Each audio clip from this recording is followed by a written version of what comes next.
For over 40 years, Joanne and Peter have searched for, learned, experienced, and integrated numerous ways to steal happiness from life, the ultimate inside job. We have taken the most important 5 hours of talkings and teachings that they have given at retreats and workshops to develop this audio resource. Peter starts with offering a clear understanding of the human predicament, followed by what to do about it, through learning and applying the 4 essential life tools of self-understanding, self-awareness, self-management, and self-expression. Because these recordings are from many live events, you will notice that the quality of the sound varies. Some of the most important messages have been intentionally repeated to ensure learning and retention for integration into your life. An opportunity to give us feedback, ask questions, and explore even more complete learning can be found at our website, acenterforconsciouscare.ca. Enjoy. I'm just going to tell you a little bit about Peter. Peter's actually trained over 2,000 members in conscious care and support over the last many years. He is a University of Toronto and a School of Social Work member. Peter has over 35 years of experience in human and health services. He's a co-founder and former chair of the Halton Human Services Councils. He is also the former regional director of the Addiction Research Foundation, the former CEO of the EAP Institute of Canada. He's a co-founder and director and consultant to so many mental health organizations and developmental service organizations across the province. Peter is also an international mindfulness facilitator, both in Canada, the US, and Mexico since 1993. One of the other things that Peter doesn't say a lot, but I will say now, and I say this lovingly, he's a bit of a nerd, so most of what you'll hear from him is rooted in science. In a previous career, Peter investigated air crashes for a living, and so if you think of the nerdiness involved in that kind of work, that's what he comes to this work with. But this most recent part of Peter's career, for a long time he's dedicated his life to alleviating the pain and suffering and trauma and anxiety of those people that we serve and their families. Probably some of the most honorable work that could ever be done. So please feel free to engage with Peter and ask questions and get the best out of this day that you can. And we're very grateful to be here. Thank you.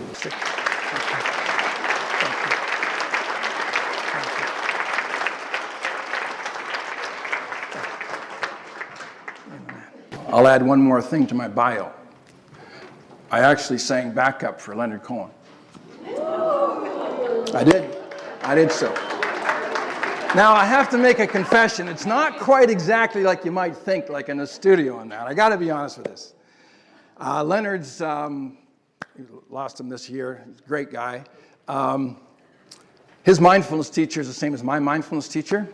So when we do intense 7-day retreats and whatnot, we start the morning at 3 a.m. and we chant for an hour. And Leonard always used to chant in the front row, and I always chanted in the back row. So that's kind of like singing back up for Leonard. Come on, it's a stretch, but it's true. People say, so what's he like? And I said, I don't know. They were totally silent retreats. You would come and go, and even just to say hi and bye and whatever. So anyway, welcome to our day. This part of the course I call Claim Your Brain, Start Your Heart. So, decode that, Peter. Well, I've called it that because I'm going to demonstrate to you even this next half hour, and I'm going to give you the highlights of what we're going to look at in the course. But I'm going to highlight for you where I'm suggesting that we don't have nearly as much control over our brain as we think we do. The person who's listening to me right now, you have the idea that you are very much in control of your life, what you're doing, making choices. And I'm going to show you this afternoon that that is much less so than what you may think. I'm going to use some pretty good neuroscience to show it, but I'm going to give you enough personal experience that your head will likely be nodding in the affirmative that I might be onto something. And to start your heart, it's a way of saying, yes, we are all good, caring people, and at one level, that compassionate heart is working. But when we get under stress and we get into really challenging situations where we either can't read people or we're tired, many of the things that we talk about as stressors, the heart can start to close. Our sense of connectedness to other people can start to fall away. And it's at these times when we need to have the heart of compassion open the most. But that's not about willpower, because I'm going to suggest to you soon that we don't have a lot of willpower. We are really in a human predicament that we don't know enough about. And so part of where we stress here is we say, no one's going to ever get working to get out of prison until they know they're in one. So just let me take 3 minutes of negativity where I share our prison, our collective prison. So is there anyone in this room would disagree with me when I say that being able to think and bring good thoughts to our life each day is near the top of the list? Would anybody disagree that that's a really important deal? Like, to make my life successful, to contribute to the lives of other people? Thinking's a big deal, right? That's the assumption, and it's true, I would say. But what people don't realize is that they have to work to be able to work consciousness, to be able to think in ways that are optimistic, because we just rely on this inherited sense of thinking, this is what it looks like. Just let me share with you some of the prison we're in. Can anyone here tell me what your next thought's going to be before you have it? Now just slow down on answering that question, because this is the most important thing that we can ever look at in getting through the day, and you're going to tell me you don't know what your next thought's going to be. That should be scary, okay? That should be scary. Does anyone here not have yada, yada, yada happening all day long? Like just yada, yada, yada, yeah, you know, who's listening? Nobody's listening, but, you know. But at least you've got command of it so you can shut your thoughts off whenever you want, right? No, you can't. I know you can't. And maybe this is the most telling of all. And remember, this is the tool that we rely on mostly. It's not all bad. We're going to show you how you can get a significantly more positive handle on this, but you need to know how bad it is. So put your hand up. If I could capture every thought you had yesterday and put it on an awesome password, put your hand up if you'd share that password with anybody. Gee, this is not good, is it? Well, maybe yesterday was a bad day. How about the day before? No, I know you wouldn't. So this is where we start showing you why we need to understand what we have to do. I make this little statement here. I don't know who discovered water, but it likely wasn't a fish, because they were so close to the water, right? And what I'm going to share with you the next little while before lunch and then after lunch, I'm going to try to get you to see something that is close to you and as the water is to the fish, and therefore is subtle but significant. But here's the setup that I see coming from the wide branch of literature that I've been able to study for well over 25 years. We have this semi-conscious, mindless us above the water, if you will. Below the iceberg below the water is what I'm just calling this PFP, subconscious programming. What does this stand for? Primitive predispositions, which I'm going to share with you what they are. They're basically these inherited genetic makeups, the survival and reproducing us, the hormone package, the gut that we talked about. So many of those just kind of biological fixes. Then we have filters, these illogical belief systems, these faulty filters we call them, that take us from, in our childhood, we learned various rules, if you will, to be able to live and to get along in this first family we're in. And we're going to do exercise shortly on that. And then finally, things that call brain priming. And so I'm just going to take you through these three and give you some specific examples, and you can just hang out with me and we'll have some fun with this as well. But I'm suggesting then that our prison that we're in, that we have to know about and get out of, is this PFP brain. The primitives that have come from ancestors, the filters that we got from our siblings and mom and dad and whatnot, and these primes. Now, what I'm about to share with you has virtually unanimous support from all schools of Western psychology. When I talk about filters, that's my word. My graduate training is through the Adler Institute of Humanistic Psychology. Adler called them illogical logical belief systems. Our Jung called them complexes. The Freudians called them tapes. And then finally, the things that call brain priming. And so I'm just going to take you through these three and give you some specific examples, and you can just hang out with me and we'll have some fun with this as well. But I'm suggesting then that our prison that we're in, that we have to know about and get out of, is this PFP brain. The primitives that have come from ancestors, the filters that we got from our siblings and mom and dad and whatnot, and these primes. Daniel Goleman, the father of emotional intelligence, who I've actually spent a couple of weeks with personally on this stuff, he calls them schemas. Every school of Western psychology says we are all sitting with a major data bank that's impacting how we are minute by minute by minute, and most people go to their grave and never know what that is and how it's impacting their life, which is where a lot of our less than A game comes from. So it seems to make sense to get it. So Carl Jung said in each of us there is another whom we do not know. Pink Floyd, one of the great tunes, there's someone in my head and it's not me. Forrester, I just love this. Read this slowly. Listen to this. How can I tell what I think till I hear what I say? Isn't that a pithy little line? And Thoreau, of course, I know no more encouraging fact than the unquestionable ability of men and women to elevate their life and others by conscious endeavor. Do you know that if I put you in an MRI and ask you to sip a $90 bottle of wine and a $10 bottle of wine, and ask you to tell me which one you like the best, you're in an MRI, right? And you sip them and you say, I like the 90 better for these 3 reasons. This is what happens in the MRI. First of all, it's the same bottle of wine, and I primed you into thinking it was better, right? You didn't even know it, but I primed you, and well, of course, 90 is better than 10, right? But in the MRI, when you sip the $90 bottle of wine, sets off signals of dopamine and receptors to show that you've got more pleasure with that bottle of wine, and it was a total fake. Your priming tricks your brain into activating certain ways. I just have to share this about one more part of the predicament that has come out here. And that is this, that how many of you have been going down the same road for maybe 3 years, then one day you notice a building you hadn't seen before? Anyone not have that? How many of you have been working in the garden and cut yourself, but you didn't notice it till you were in the shower that night? Like bruises, where'd that come from? Pain, you didn't get it. Some of you, not all of you will have this, but some of you have saved up that 10 grand for the downstroke on that new Toyota, and now there's dozens of them on the road that weren't there before. Anybody had that? My gosh, and you weren't hitting these cars before either. What's that about? Let me tell you what that's about. There is a phenomenon, this just adds to the PFP issue that I'm sharing with you. This is all designed to motivate you to come back tomorrow and want to roll up your sleeves and work, okay?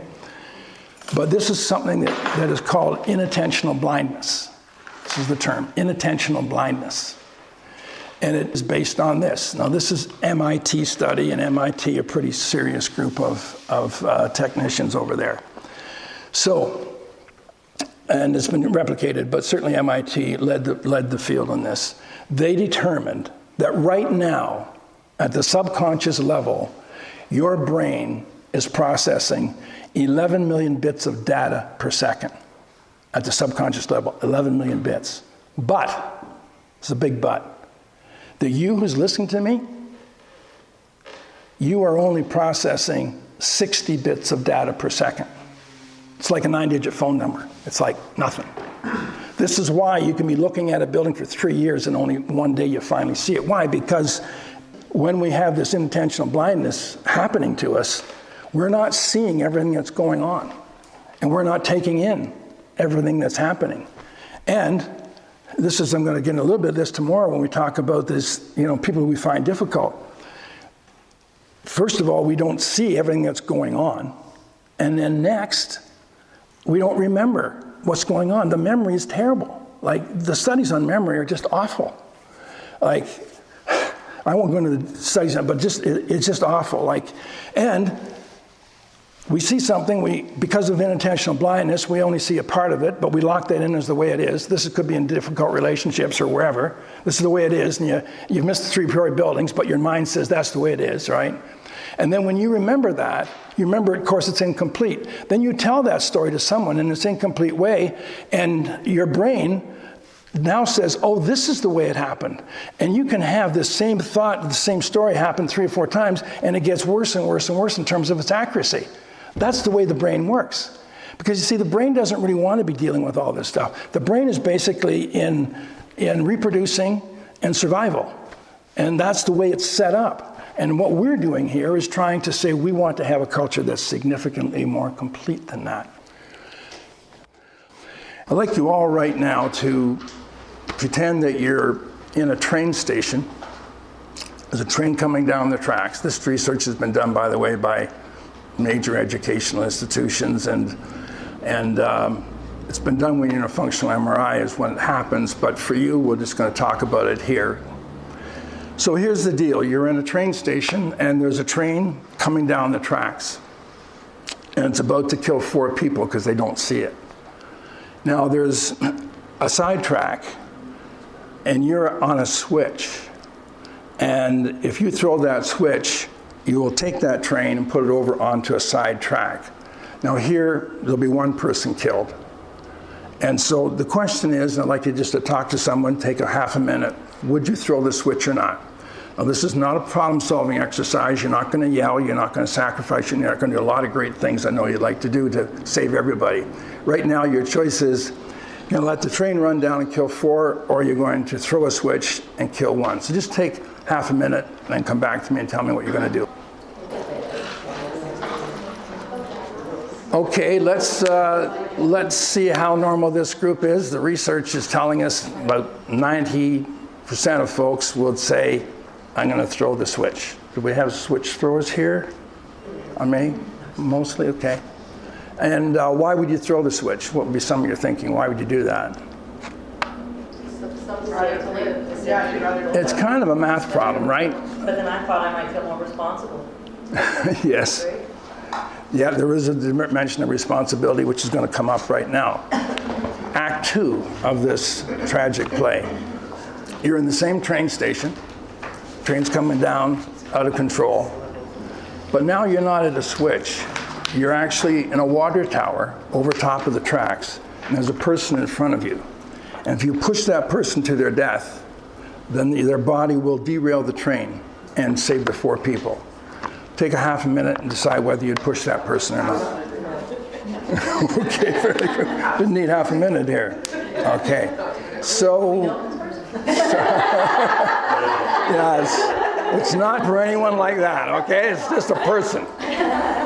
So, what happened to your math problem? It became emotional. Yeah, you did. Yeah. So what you've just identified, and we're going to talk about it a bit, if you just turn to page 9 in this handout. First of all, the you who's listening to me right now had absolutely nothing to do with that decision. I mean, like the best neuroscience in the world saying, you who are listening to me did not make that decision. In the first scenario, that dorsolateral prefrontal cortex in your brain, which is your working memory, control centers, some planning, logistics. Now, the brain is very complicated, so I'm not trying to oversimplify the brain, but what I'm sharing with you right now is a very accurate summary of what just happened in this room. When you threw the switch, when you're looking at the switch, in an MRI, your brains would have shown massive amounts of electromagnetic energy and blood moving into this part of the brain, okay? Now, when I ask you the second question, you went right back into what's suggested is likely well over 1 million years of evolution in terms of a part of your brain called the medial prefrontal cortex, which ties right into the amygdala, which you likely know from basic studies is your fight or flight gatekeeper. And so your medial prefrontal cortex is what gets activated based on a lot of our primitive predispositions that I'm going to talk to you about. That medial prefrontal cortex has got all of these qualities on the bottom part of that page: body regulation, attuned communications, emotional balance, response flexibility. This is where empathy comes from. Fear modulation, once again, putting in these calming neurotransmitters of serotonin and other calming neurotransmitters. Intuition comes from here, this part of the brain. Other parts of the brain have got some of this, but this is the primary source of these qualities that we have. And a bit later on today, we're going to teach you how to grow neuron cells in that part of the brain, which is through mindfulness. But it's that part of the brain that has been brought through the tens and tens of thousands of years of evolution that have kept us safe, has kept us in a herd, kept us ensuring that we would, have protection. mating opportunities and the likes of that. And so we got a bit more closer to the person in terms of doing damage to a herd member, and a part of our brain says, no, we're not going to let that happen. You're now 1 year of age, and you're sitting on your mom or dad's lap, and you're watching a puppet show. On the stage is a duck. And the duck tries to get the lid on the box that's there as well, tries to get the lid on this box up, gets it halfway up and struggles. And then it just struggles, and a little bear in a blue vest comes on side in this puppet show and helps the duck get the lid all the way up. Then they put it down together and they have a little hug. Act 1's over, the bear goes off. Act 2, the duck tries to get the lid up and it gets it halfway up again. Little bear in a red vest comes along and slams it shut. Tries to get up again, red vested bear slams it shut. Act 2's over, the play's over. The puppeteer comes over to you and holds these 2 bears close to your 1 year of age, okay? Holds these 2 bears so you can play with them. And once again, high in the 80 percentile of those kids will reach out and fondle the bear in the blue vest. The born to be good summary is what scientists have taken from this, that we couldn't have learned that at 1 year of age, that there has to be a part of us, and this goes back to this herd stuff that I was telling you about. We are learning that when we help and we see good guys, that this is where we want to be. But it also says this, that already at 1 year of age, we're sorting out good guys from bad guys. We're already sorting out, because if we're choosing a good person, then we are saying, and we don't want to be a part of that bad guy. And then we continue to grow from age 1, there's thousands and thousands of influences, start to get great clarity on what's good and what's bad. And this brain of ours that we get up with every day is cataloging all of this data. And when that data is programming us in ways we don't know, it causes a lot of trouble in our life. So we're going to learn what some of that data is and then how to manage it so that it doesn't impact where we're at.